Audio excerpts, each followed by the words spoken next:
The non-mass of the organic compound is heated strongly with excess of copper oxide in an atmosphere of carbon dioxide. The carbon and hydrogen are converted to CO2. इतने ऊपर पढ़ चुके हैं कि किसी organic compounds को अगर CuO copper oxide के साथ अगर हीट किया जाता है, उसमें अगर कार्बन प्रेजेंट होगा उस ऑर्गेनिक कंपाउंड में, तो वो कार्बन अगर प्रेजेंट हो तो कार्बन किसमें कन्वर्ट हो जाता है? CO2 में, जो ऊपर हम लोग पढ़ चुके हैं। और हाइड्रोजन अगर प्रेजेंट है तो वो किसमें कन्वर्ट हो जाता है? H2O में। वही लिखा गया यहाँ पे, the carbon and hydrogen are converted to CO2 and water. अब नाइट्रोजन अगर प्रेजेंट है उसमें, nitrogen is said free as dinitrogen. अगर नाइट्रोजन प्रेजेंट है वहां पे, वो क्या होता है? N2 के फॉर्म में फ्री हो जाता है वहां पे। Nitrogen is said free as dinitrogen. तो अगर नाइट्रोजन भी ऑर्गेनिक कंपाउंड में प्रेजेंट है और उसका भी रिएक्शन किसके साथ हो? कॉपर। अब ये कॉपर कहाँ से आया? हम लोग रिएक्शन तो क्या करा रहे थे? CuO के साथ। बट जब ये CuO कार्बन हाइड्रोजन के साथ भी रिएक्ट करेगा, क्योंकि तो नाइट्रोजन प्रेजेंट होगा तो क्या होगा? कार्बन में और हाइड्रोजन भी साथ में होगा ही होगा वहां पे। पढ़ भी रहे थे लासांजे टेस्ट में कि नाइट्रोजन अगर है, इसको अगर आइडेंटिफाई करना है, उसमें कार्बन भी कंपल्सरी है और हाइड्रोजन। तो जब CuO का रिएक्शन होता है कार्बन हाइड्रोजन के साथ, वो CO2 प्लस H2 में कन्वर्ट हो जाता है। बच क्या हो जाता है? बच क्या जाता है? Cu, copper. अब ये कॉपर जो नाइट्रोजन प्रेजेंट होता है ऑर्गेनिक कंपाउंड में, उसके साथ रिएक्ट करके N2 बना लेता है, nitrogen gas plus oxides of nitrogen. अब देखोगे यहाँ पे, तो नाइट्रोजन गैस तो बना ही, इसका प्रेशर होगा यहाँ पे, और इसमें और क्या बन रहा था? यहाँ पे तुम्हारा वाटर भी बन रहा है और हीट कर रहा है यहाँ पे, heated strongly with access of copper. तो अब इसको हीट किया जा रहा है तो वाटर वेपर, वाटर भी कैसे फॉर्म होता है? वेपर के फॉर्म में, और वाटर वेपर के फॉर्म में होता है, और नाइट्रोजन गैस भी होता है यहाँ पे, ये भी गैस, इसका भी कुछ प्रेशर, और वाटर भी अगर वेपर के फॉर्म में, इसका भी कुछ प्रेशर होगा, प्लस ऑक्साइड्स ऑफ नाइट्रोजन भी कुछ बनता है यहाँ पे, नाइट्रोजन का ऑक्साइड। तो नाइट्रोजन का ऑक्साइड बोलने का मतलब क्या है? N2O3, N2O3, या फिर जो भी आ रहा है इस टाइप से N2O, दैट मीन्स नाइट्रोजन के साथ अगर ऑक्सीजन एसोसिएटेड है, उसको क्या बोलते हैं? Oxides of nitrogen. अब अगर ऑक्साइड्स ऑफ नाइट्रोजन भी कुछ अमाउंट में अगर बन रहा है, उसका फर्दर रिएक्शन करा देते हैं Cu के साथ, तो फिर से किस में कन्वर्ट हो जाता है? N2 में। दैट मीन्स मुझे कंप्लीट N2 चाहिए यहाँ पे, जितना भी नाइट्रोजन उसमें सारा N2 में कन्वर्ट हो जाए, नाइट्रोजन गैस। यहाँ तक क्लियर है? यहाँ पे यहाँ तक कैलकुलेशन वाला कोई पार्ट नहीं, बस तो इसमें सोचना है कि यहाँ पे नाइट्रोजन गैस भी बन पाता है और वाटर वेपर भी बन पाता है। यहाँ पे दोनों का प्रेशर लेना होता है यहाँ पे। तो ठीक है, आगे बढ़ते हम लोग यहाँ पे फिर।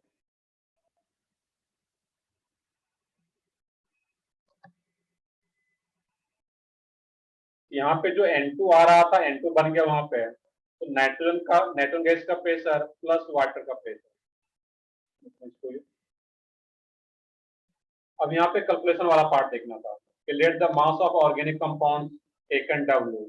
जो ऑर्गेनिक कंपाउंड्स का मास है वो W ग्राम है। Volume of most N2 collected.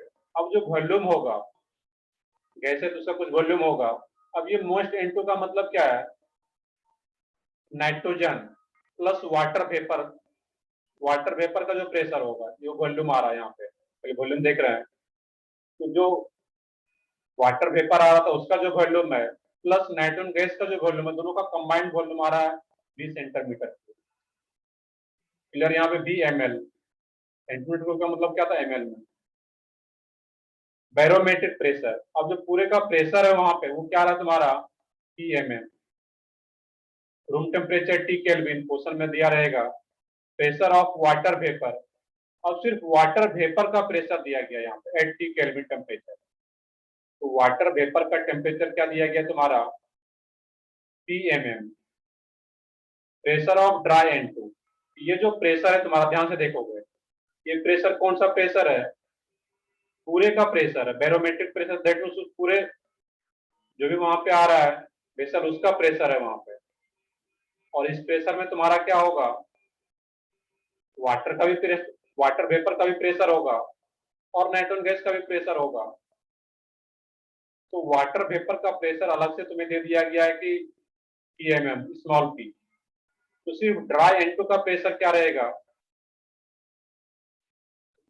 Total pressure capital P, water vapour जो बन रहा था उसका प्रेशर स्मॉल पी, तो सिर्फ ड्राई N2 का प्रेशर क्या होगा इसमें, P माइनस पी।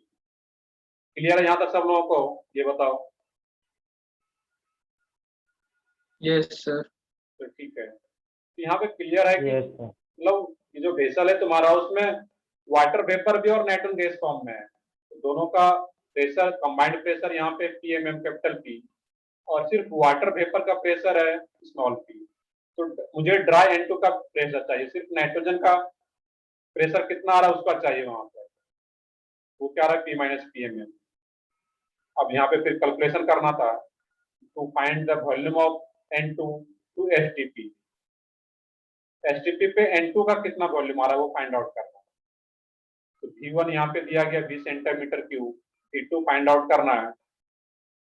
T1 पता है इसमें, T2 स्टैंडर्ड टेम्परेचर प्रेशर आता ही है, T2 यहाँ पे 760 mm टेम्परेचर यहाँ पे T, और T2 क्या तुम्हारा स्टैंडर्ड 273 केल्विन।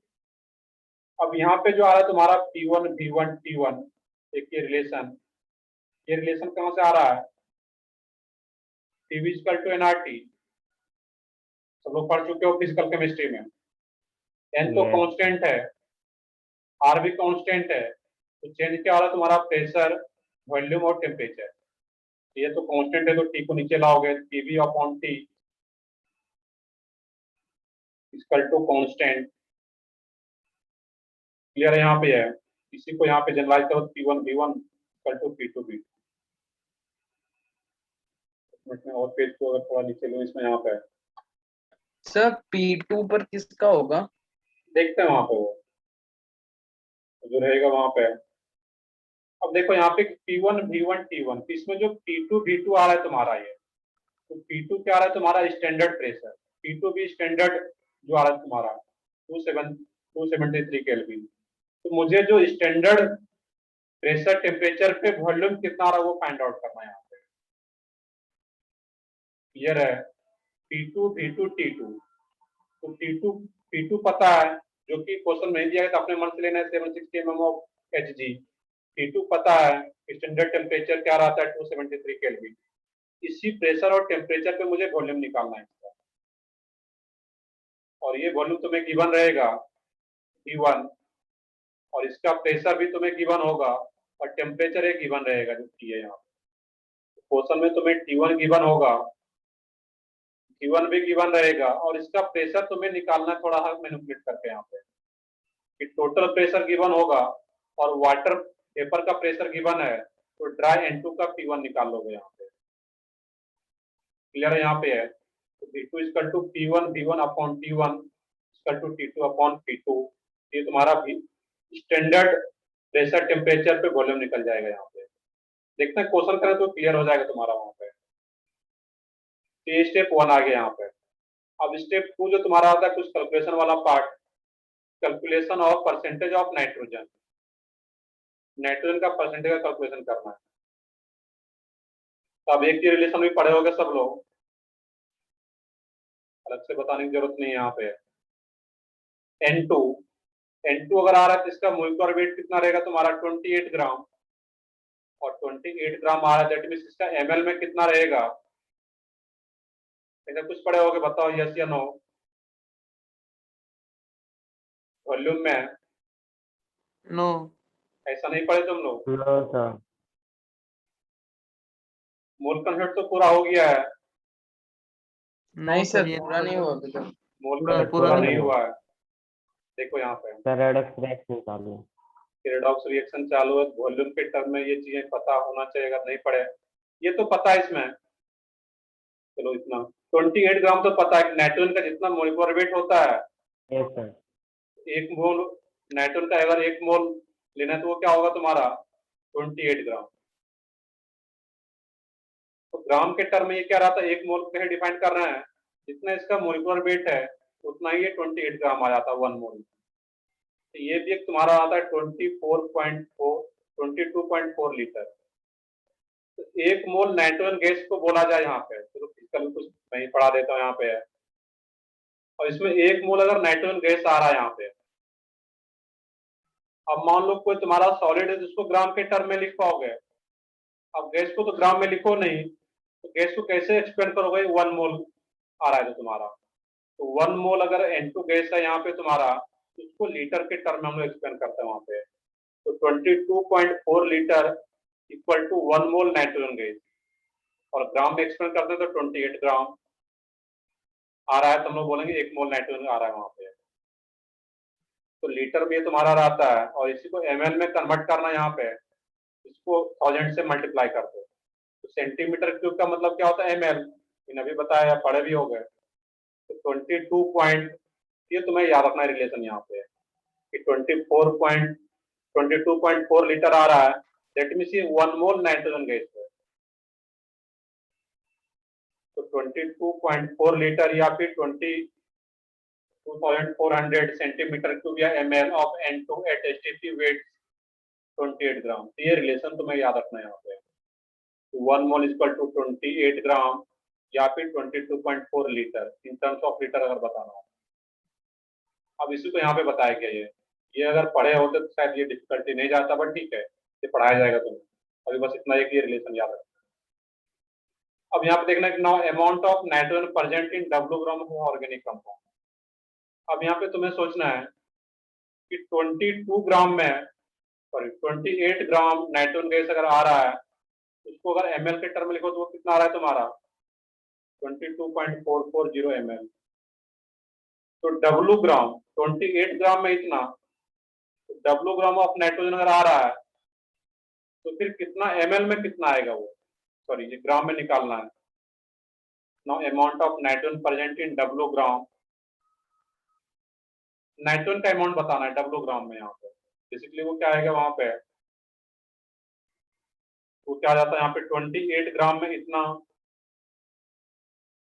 एक मिनट यहाँ पे क्या हो रहा है न्यूट्री मेथड लिखने में, इसमें क्या करोगे इस केस में, तो मुझे ग्राम में निकालना है इस केस में। इतना ml इक्वल टू 28 ग्राम। तो V2 में कितना ग्राम होगा, जो कि वॉल्यूम यहाँ पे निकाल चुके हम लोग।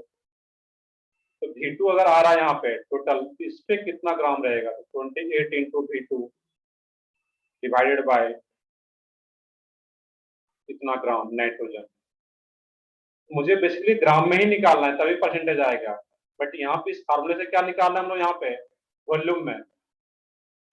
यहाँ पे इस इतना में क्या आएगा यहाँ पे है, इतना ml में तुम्हारा 28 ग्राम। तो V2 ml जो निकालना है यहाँ पे, जो हम लोग निकाल रहे थे इस केस में, उसमें कितना ग्राम नाइट्रोजन, ये यूनिट मेथड यूज करना था तुम्हें। ये आ जाता है यहाँ पे, उसके बाद परसेंटेज ऑफ नाइट्रोजन।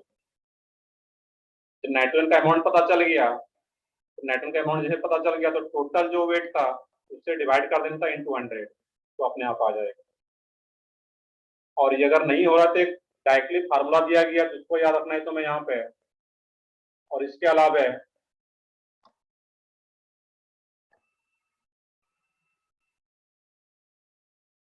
देखो यहाँ पे ये फार्मूला यहाँ पे है। और इसके अलावा तुम्हें क्या करना है, एक क्वेश्चन में एक एक्सप्लेन कर देता हूँ, तो आई थिंक ये सारा दिक्कत तुम्हारा क्लियर हो जाएगा। यहाँ पे एक क्वेश्चन ये मैं ले लेता हूँ डायरेक्टली यहाँ पे, क्वेश्चन बेस्ड ऑन डुमाज मेथड, सारा कुछ क्लियर हो जाना है यहाँ पे। अब इसमें बोला जा रहा है कि यहाँ पे 0.25 gram of an organic compound gave 30 centimetre of most dinitrogen. पूरे ऑर्गेनिक कंपाउंड का वेट क्या आ रहा है? 0.25 ग्राम, 30 सेंटीमीटर क्यूब आ रहा है तुम्हारा यहाँ पे। Compound gave 30 centimetre cube of most dinitrogen. Most जो डाइनाइट्रोजन उसका दैट मीन्स V1। V1 तुम्हारा क्या आ गया यहाँ पे है 30 सेंटीमीटर क्यूब। इसका मतलब क्या है 30 ml बोल सकते हो। At 288 kelvin temperature and 745 mm of pressure. ये तुम्हारा जो प्रेशर आ रहा है ये कौन सा प्रेशर है? बैरोमेट्रिक प्रेशर है तुम्हारा, डाइनाइट्रोजन प्लस वाटर वेपर का। Calculate the percentage of nitrogen, nitrogen का परसेंटेज निकालना है। यहाँ पे एक्वस टेंशन दिया गया है। एक्वस टेंशन का मतलब क्या है? एक तरह का प्रेशर है जो कि वाटर वेपर एग्जर्ट कर रहा है वहां पे। जो वाटर वेपर है वो प्रेशर एग्जर्ट कर रहा है वहां पे। तो वाटर वेपर का प्रेशर इतना दिया गया है, टोटल प्रेशर तुम्हारा 745 है। तो डाई नाइट्रोजन, जो ड्राई डाई नाइट्रोजन होगा, तो ड्राई डाई नाइट्रोजन का क्या रहेगा तुम्हारा? इतना आ जाता प्रेशर। तो अगर वेपर प्रेशर वाटर का दे रखा है तो वहां पे उसको माइनस करना था, जो कि ऊपर दिखाया गया था, कैपिटल पी माइनस पी, देख सकते हो तुम लोग वहां पे। ये तुम्हें प्रेशर पता चल गया और यहाँ पे तुम्हें टेम्परेचर गिवन है, वॉल्यूम गिवन है यहाँ पे है। तो P1 पता है यहाँ पे, ये तुम्हारा क्या आ गया इसमें P1। T1 भी पता है तुम्हें 288 केल्विन, और V1 भी पता है तुम्हें, ये 30 सेंटीमीटर। ये क्या तुम्हारा V1, ये T1 और ये P1। क्लियर है सबको यहाँ पे? अब ये रिलेशन पढ़ना देखना था ये कि P1 V1 equal upon T1 equal to P2 V2 अपॉन T2। अब यहाँ पे V2 निकालना है मुझे, स्टैंडर्ड टेम्परेचर प्रेशर पे वॉल्यूम निकालना है। तो P1 V1 अपॉन T1 ये तीनों पता है। T2 V2 क्या लोग है अपने मन से। T2 क्या होता है? स्टैंडर्ड टेम्परेचर, जो क्या रहता है 273 केल्विन, और प्रेशर क्या होता है इसमें 760। और ये तुम्हारा V2 निकल जाएगा। यहाँ तक कि देखो, ये स्टेप क्लियर है सबको?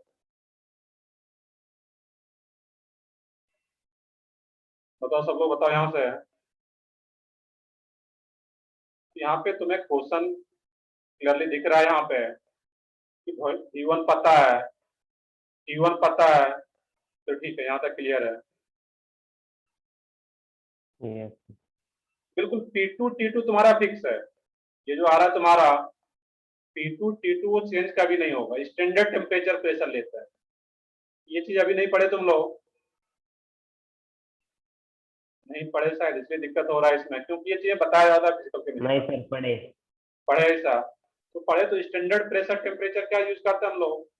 प्रेशर जो रहता है तुम्हारा 760 mm ऑफ Hg, और T2 क्या रहता है तुम्हारा 273 केल्विन, उसी को यूज किया जाता है। तो फिक्स है हमेशा। यहाँ से तुम्हें V2 निकल गया 27.4 सेंटीमीटर क्यूब या ml। अब तुम्हें एक रिलेशन पता है कि 22,400 सेंटीमीटर ऑफ डाइनाइट्रोनेट एसटीपी वेट 28 ग्राम। इतना ml में 28 ग्राम, तो 27.4 ml ऑफ डाइनाइट्रोजन में कितना ग्राम नाइट्रोजन होगा? ये नाइट्रोजन का ग्राम में तुम्हें पता चल गया। अब नाइट्रोजन का एक्चुअल अमाउंट पता चल गया, परसेंटेज निकालना है। तो percentage of nitrogen in organic compound, ये नाइट्रोजन का अमाउंट है divided by total amount, total weight. ये नाइट्रोजन का weight divided by total weight into 100, ये 13.6% आ जाएगा तुम्हारा नाइट्रोजन का परसेंटेज। बताओ सब लोग क्लियर? अब यहाँ पे डुमास मेथड। Yes sir. तो ठीक है, एक एग्जांपल है, खुद से ट्राई Yes, करो। sir. तो ठीक है, एक दो एग्जांपल बुकलेट में दिया है तो उसको ट्राई करो, तो ये अपने आप क्लियर हो जाएगा यहाँ पे। और देख लो कंप्लीट फिजिकल का पार्ट है, इसमें कहीं भी ऑर्गेनिक इनऑर्गेनिक का इन्वॉल्वमेंट नहीं है। बट फिर भी हम लोग देख पा रहे हैं यहाँ पे, पढ़े हो तो जब एक बार हम लोग क्लास में कर लेंगे तो और भी क्लियर हो जाएगा वो। तो ठीक है, आगे बात हम लोग इसमें सेकंड मेथड, नाइट्रोजन के एस्टिमेशन के लिए जो है जेल्डर्स मेथड।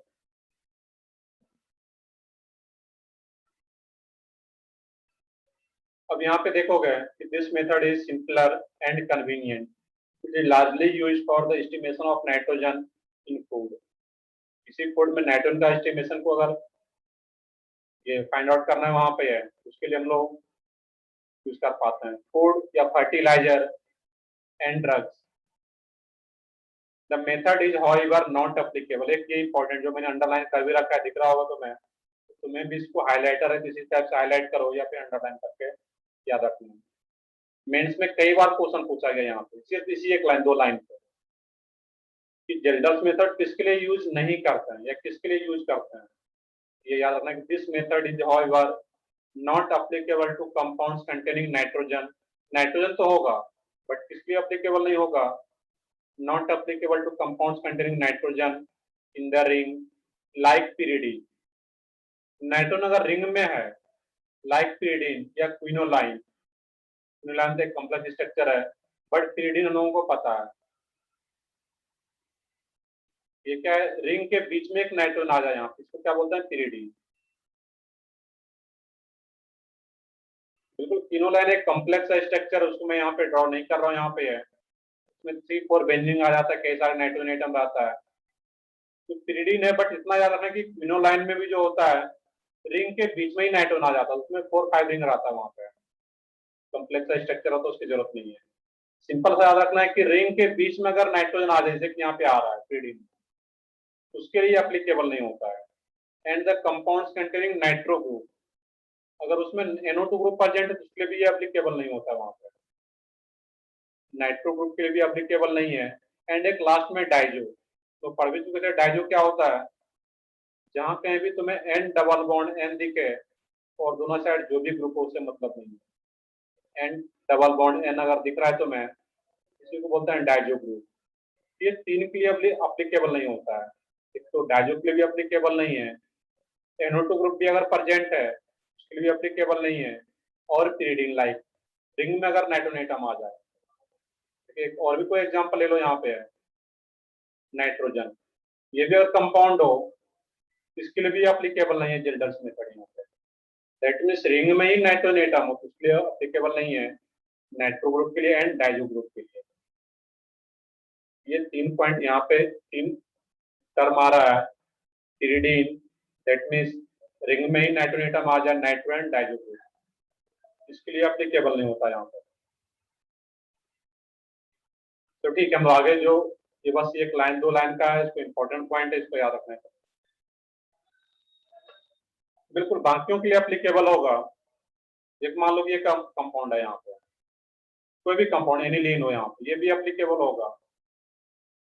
तो रिंग में नाइट्रोजन एटम हो यहाँ पे, दैट मींस हेटेरोसाइक्लिक और उसमें नाइट्रोजन आ रहा है रिंग के बीच में, उसके लिए एप्लीकेबल नहीं है। और NO2 ग्रुप प्रेजेंट हो और N डबल बॉन्ड, बाकी के लिए एप्लीकेबल रहता है। और इसका यूज भी बहुत ज्यादा क्लियर लिख रखा है कि simpler and convenient, it is largely used for estimation of nitrogen in food, fertiliser and drug, काफी यूजफुल भी है। बट जब कंपाउंड में 3% हो इस टाइप का, उसके लिए एप्लीकेबल नहीं होता है। तो ठीक है, आगे बढ़ते हैं फिर हम लोग यहाँ पे, इसका जो प्रिंसिपल है यहाँ पे है, एक बार रीड कर लो थ्योरी, यहाँ पे बहुत ज्यादा कुछ सही नहीं इसमें, यहाँ पे है। मैं डायरेक्टली रिएक्शन पे आता हूँ, वही रिएक्शन इसमें लिखा गया है।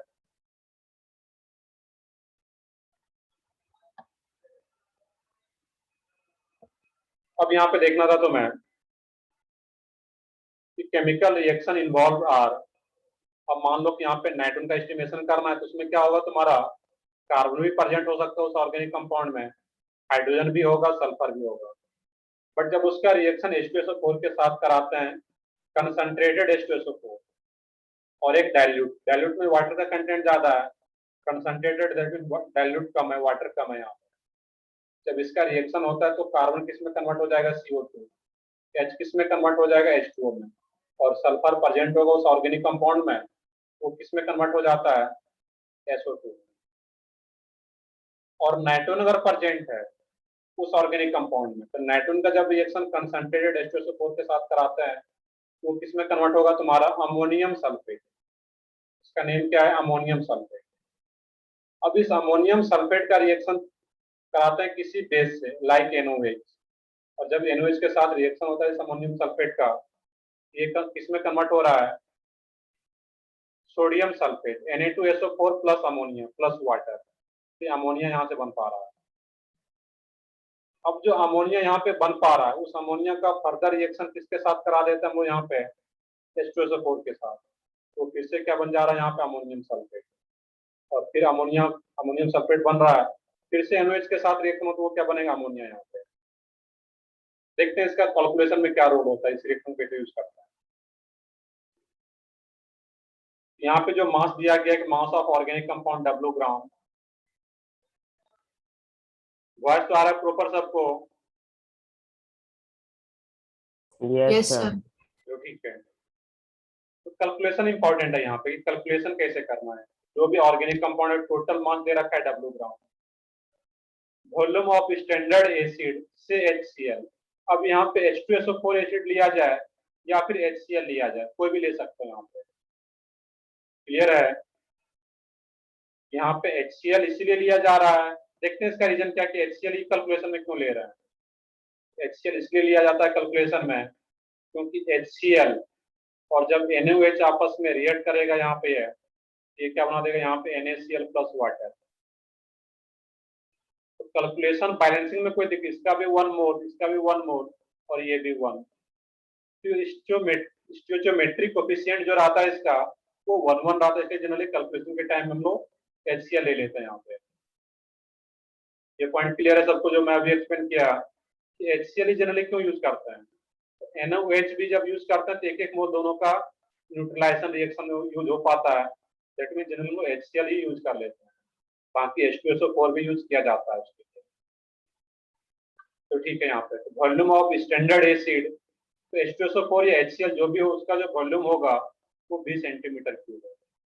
अब इसमें देखो टर्म आ गया यहाँ पे, जो एसिड ले रहे हैं उसका मोलरिटी क्या है, M1। पढ़ चुके हो सब लोग मोलरिटी, तो मोलरिटी क्या है इसका, M1। Let volume of acid unused, जो वॉल्यूम एसिड का वॉल्यूम ऑफ एसिड अनयूज्ड रह गया है वो क्या है तुम्हारा V1।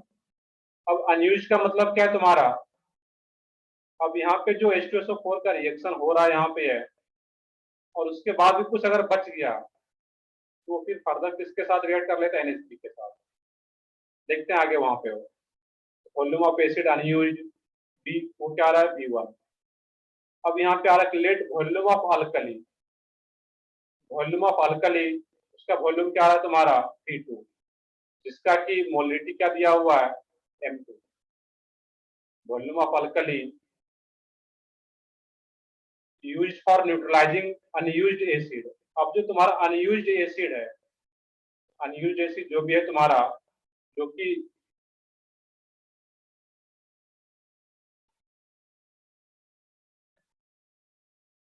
तो ठीक है यहाँ पे बेस का जो वॉल्यूम लिया जा रहा है वो क्या है V2 और उसका मोलरिटी क्या है M2, और एसिड के लिए क्या था मोलरिटी M1 और वॉल्यूम क्या था V। अब यहाँ पे कैलकुलेशन वाले पार्ट में अगर आते हैं हम लोग यहाँ पे, एक मिनट वेट करो इसमें।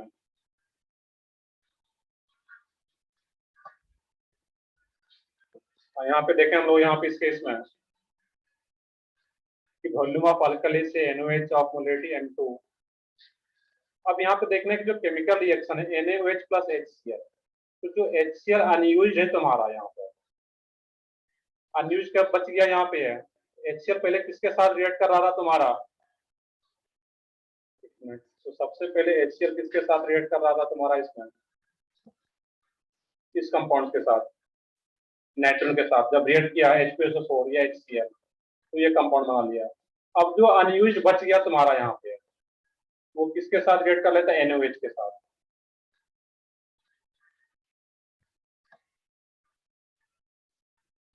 तो क्या है तुम्हारा NaCl प्लस H2O। अब अकॉर्डिंग टू मोलरिटी रिलेशन, ये इक्वेशन में जब मोलरिटी रिलेशन लिखोगे तो M2V2 इक्वल टू M1V1। तो M2V2 पता है कि एक बेस का है M2 और एसिड का क्या था molarity M1। V2 small V2 किसके लिए आ रहा था यहाँ पे, इसका वॉल्यूम था अल्कली का, दैट मींस बेस का V2। यहाँ से क्या पता चल जाएगा V1। V1 कितना अनयूज्ड था वहां पे, V1 क्या है जो अनयूज्ड वॉल्यूम HCl था, वॉल्यूम ऑफ एसिड अनयूज्ड जो कि रिएक्शन में पार्टिसिपेट नहीं किया हुआ, वो क्या है तुम्हारा V1।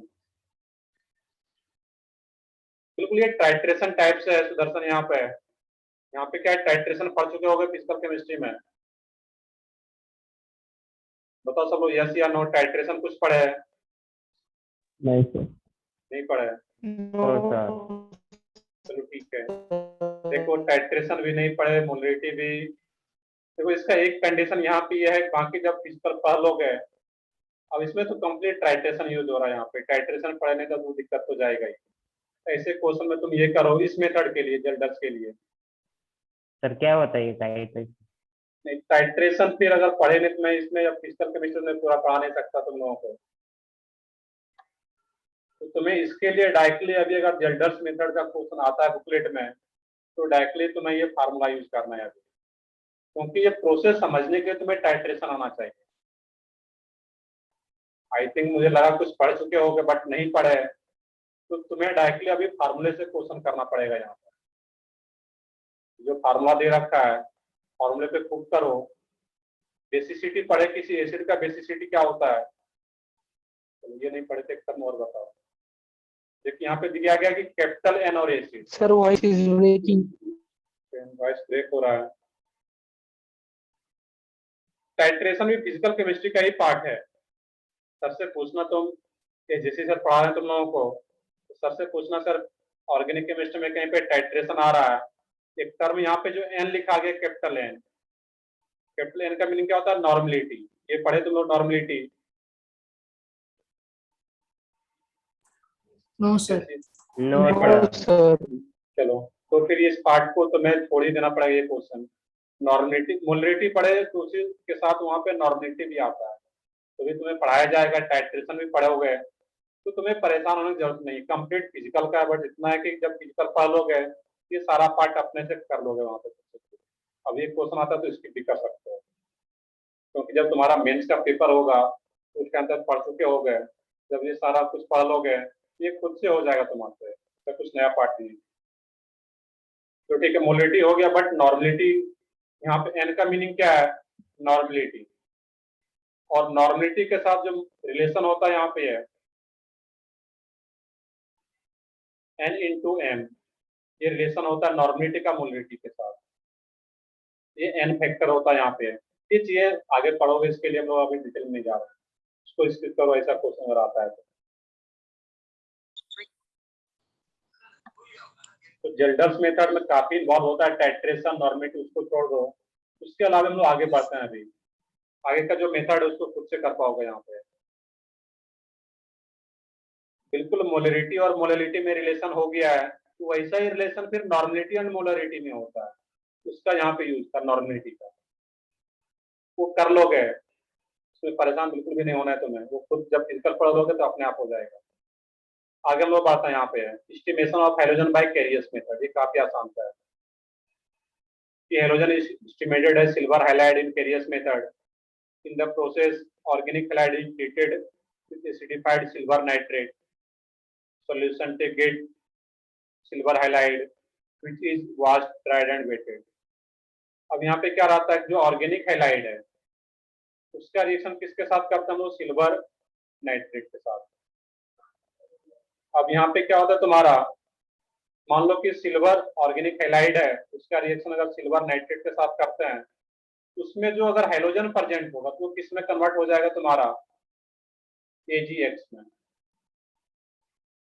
उस कंपाउंड्स में अगर हाइड्रोजन प्रेजेंट है तो आफ्टर मान लो कि यहाँ पे RX है तुम्हारा प्लस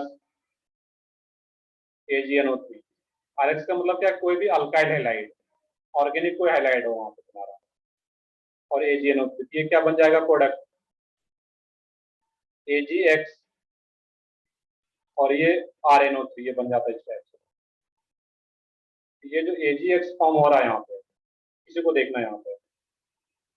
यहाँ पे एक परसेंटेज एक्स डायरेक्टली फार्मूला लिखा गया यहाँ पे, बट इसको लॉजिक से भी समझ सकते हैं। इसका लॉजिक ये है कि यहाँ पे जो कि AgX है और X और Cl लिया जाए यहाँ पे, क्लियर समझोगे यहाँ पे? तो AgCl का वेट कितना होता है? Molecular weight. तो AgCl का मोलिकुलर वेट वहां पे दे रखा है 143.5।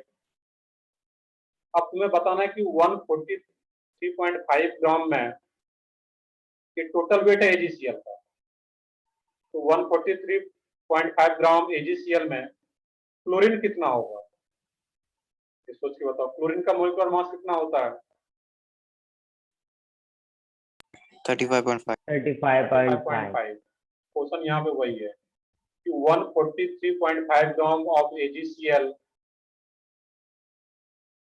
में क्लोरीन कितना? 35.5।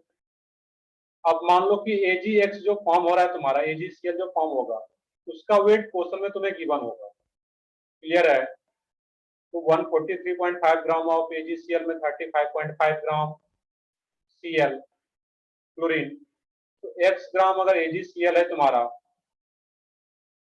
x ग्राम ऑफ AgCl में क्लोरीन कितना, 35.5 into x divided by 143.5 gram chlorine. ये यहाँ पे रिलेशन लिखा गया है 35.5 143.5 वेट ऑफ AgCl तुम्हें क्वेश्चन में होगा और टोटल वेट भी होगा ऑर्गेनिक कंपाउंड्स का, तो वहाँ पे क्लोरीन का परसेंटेज निकाल सकते हो। सेम अप्लीकेबल ब्रोमीन के लिए रहेगा और आयोडीन के लिए रहेगा। तो एक क्वेश्चन भी कर लेते हैं यहाँ पे, इसके लिए क्वेश्चन नीचे दिया गया यहाँ पे।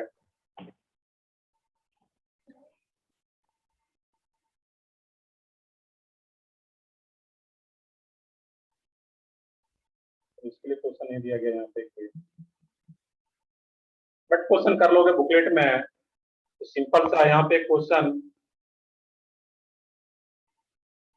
अब क्लोरीन क्यों नहीं आया, तो क्लोरीन के लिए अलग टेस्ट है वहां पे, पेज के सबसे नीचे देखोगे तो क्लोरीन को जनरली इस मेथड से यूज नहीं करते हैं। यहाँ पे देखोगे क्लोरीन के लिए सबसे नीचे पेज पे क्लोरीन का estimation of halogen by Beilstein test, उसके लिए अलग टेस्ट आता है वहां पे। This test does not detect chlorine and chloride, तो क्लोरीन इसके लिए भी नहीं रहता यहाँ पे, उसके लिए अलग ही टेस्ट आता है उसके, उसके लिए वो यूज नहीं करता क्लोरीन पे, ये याद रखना है।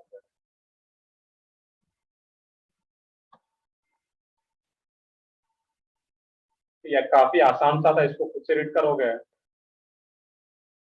एस्टिमेशन ऑफ सल्फर, सल्फर का एस्टिमेशन करना है यहाँ पे।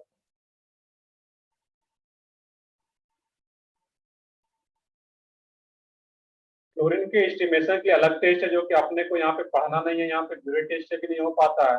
उसके लिए क्लोरीन का अगर डिटेक्शन करना रहता है या उसका एस्टिमेशन, तो बहुत ही डिफरेंट मेथड है उसका वहां पे, उसको अपने को पढ़ना ही नहीं है यहाँ पे।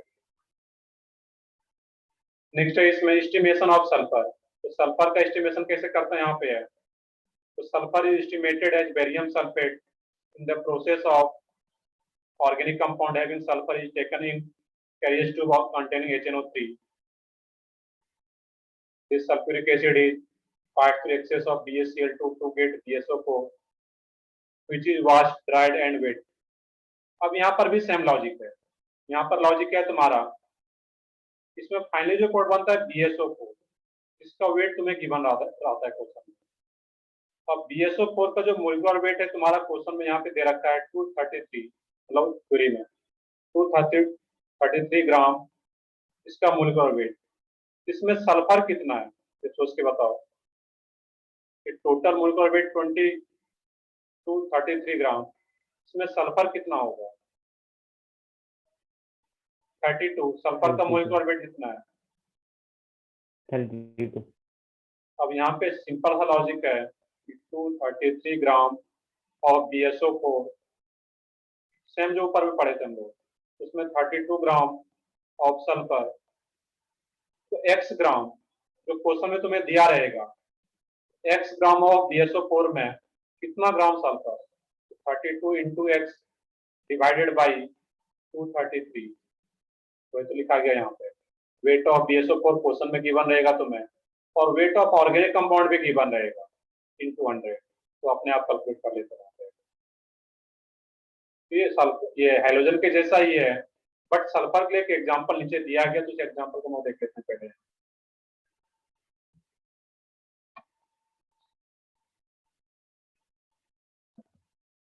अब देखो एक एग्जांपल यहाँ पे दिया गया, तुम्हें उसको देखना है पहले, सबसे पहले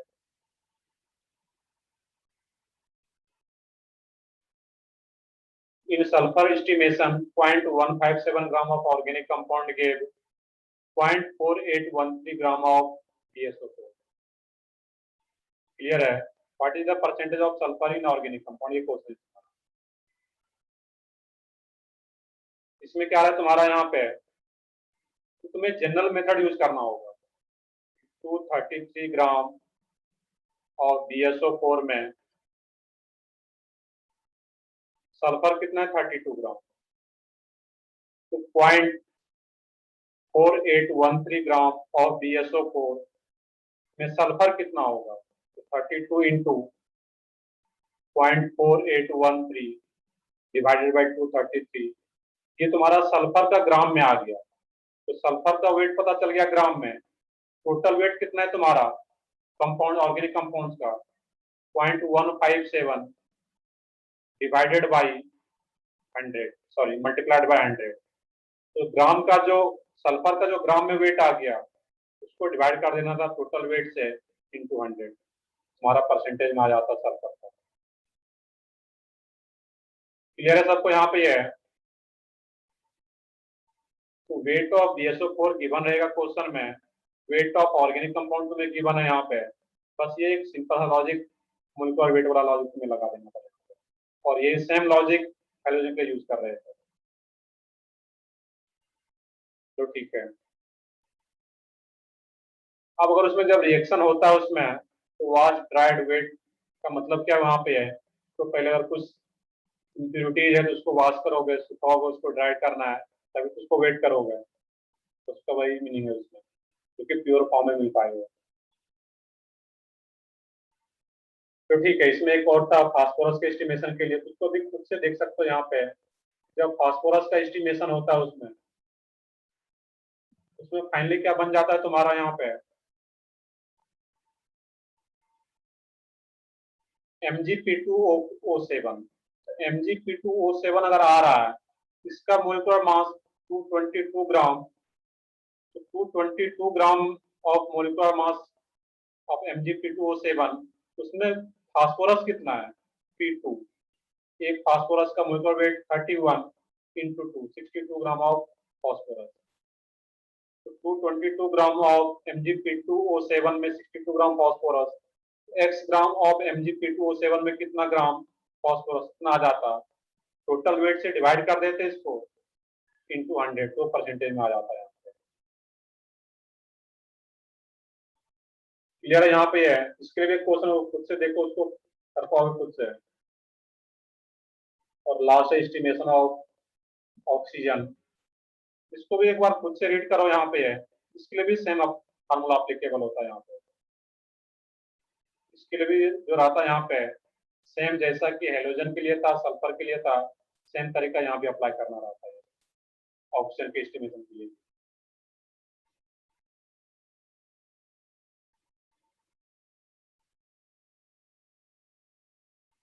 तो ठीक है, यहाँ पे क्लियर हो गया ये, और एस्टिमेशन ऑफ हेलोजन के बाद एक दो लाइन का इसको रीड कर लेना था यहाँ पे।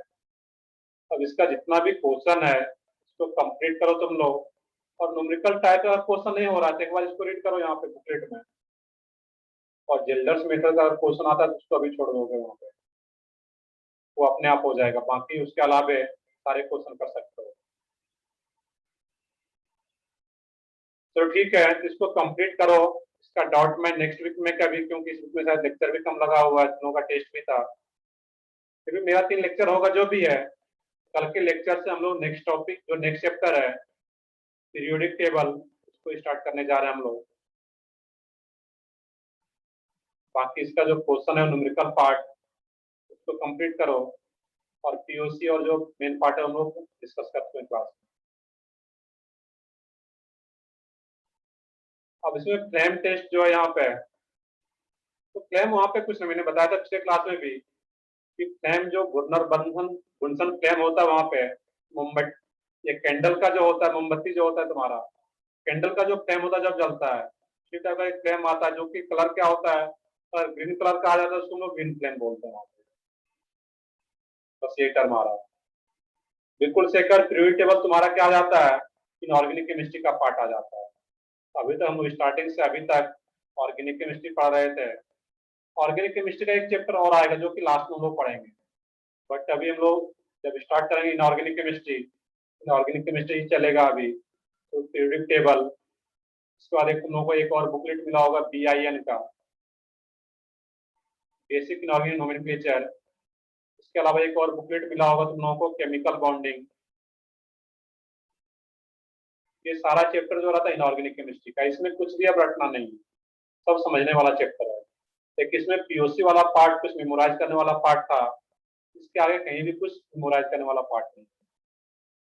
बट तुम लोगों का एक होमवर्क मैं दे रहा हूँ कि पीरियोडिक टेबल स्टार्ट जो हम लोग चैप्टर करेंगे, तो मैं ये चैप्टर पढ़ लिए होंगे सब लोग, इलेक्ट्रॉनिक कॉन्फ़िगरेशन एलिमेंट्स का, बताओ Yes, सब लोग यस sir. या no. Yes, sir. Electronic Yes, sir. Configuration, चलो सही है। ये इलेक्ट्रॉनिक कॉन्फ़िगरेशन तुम्हें आना चाहिए। जितना स्ट्रॉन्ग तुम्हारा इलेक्ट्रॉनिक कॉन्फ़िगरेशन रहेगा, तुम्हारा प्रिव्यू टेबल चैप्टर भी उतना ही स्ट्रॉन्ग हो जाएगा। कल ही लेक्चर है, कल के लेक्चर से पहले एक बार इलेक्ट्रॉनिक कॉन्फ़िगरेशन को रिवाइज तुम्हें करना, क्योंकि इसी पे बेस्ड पूरा ये रहेगा प्रिव्यू टेबल। बिल्कुल शेखर, बीन जितना क्या उतना ही हम लोग देखेंगे वहां पे। दर्शन पूछ रहे हो सर स्क्रीन सेपरेट नोटबुक, अगर पॉसिबल है तो सेपरेट नोटबुक बना सकते हो, या अगर यही कॉपी जो नोटबुक है तुम्हारा बहुत ही लार्ज है, उसी में कर सकते हो, फिर 2-3 पेज छोड़ करके कंटिन्यूसी में। बिल्कुल sp टू sp3 वाला चैप्टर है यहाँ पे, इसी चैप्टर नहीं, वो केमिकल बॉन्डिंग चैप्टर में आएगा तुम्हारा। अभी जो मैंने sp टू sp3 जो रहता है वो केमिकल बॉन्डिंग चैप्टर में आएगा। प्रिव्यू टेबल में sp टू sp3 नहीं रहता। प्रिव्यू टेबल में तुम लोग को पता होगा, पढ़े होगे atomic size, top to bottom जाते हैं तो ग्रुप में क्या होता है, पीरियड में लेफ्ट टू राइट जाते हैं Yes, तो साइज sir. क्या बढ़ता है, ऐसा कुछ पढ़े होगे। तो ये सब चीज हम लोगों को प्रिव्यू टेबल में पढ़ना रहेगा, क्योंकि काफी इंटरेस्टिंग चैप्टर है पूरा प्रिव्यू टेबल। तो ठीक है, आज टाइम भी हो रखा है, कल से हम लोग प्रिव्यू टेबल स्टार्ट कर पाएंगे। तो ठीक है, फिर मैं आज का सेशन यहीं पे एंड करता हूँ। Okay, sir. Bye, sir. Thank you, bye sir. Bye, sir. Bye. Thank you, sir. Bye, sir.